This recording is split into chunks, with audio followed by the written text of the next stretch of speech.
అడవిలో సింహ మహారాజు ఉండేవాడు. అయితే అతను అక్కడ ఉన్న జంతువులను రోజు ఒక్కదాన్ని ఆహారంగా చేసుకోవాలని అనుకుంటాడు.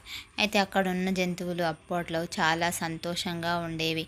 అయితే ఈ విషయం తెలుసుకున్న ఆ జంతువులను ఒక్కొక్కటిగా వేటాడసాగింది పులి.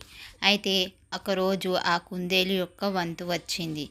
అయితే ఆ కుందేలు ఆలోచించి పులి మహారాజు దగ్గరికి వెళ్ళింది. అయితే పులి మహారాజా, ఈరోజు ఇంకొక సింహ మహారాజు నన్ను తింటాడని చెప్పింది. అయితే నన్ను మించిన సింహం ఎక్కడ ఉంది? ఈ అడవిలో నేను కాకుండా ఇంకో సింహం ఉందా అని అడిగింది. అయితే ఆ కుందేలు అవును మహారాజా, ఆ బావిలో ఉంది చూడండి అని చూపిస్తుంది. అయితే ఆ సింహం ఆ బావిలో చూసి ఇది ఇంకొక సింహం ఉందా ఈ బావిలో అని ఆ సింహం ఏం చేసిందంటే అందులో దూకేసింది.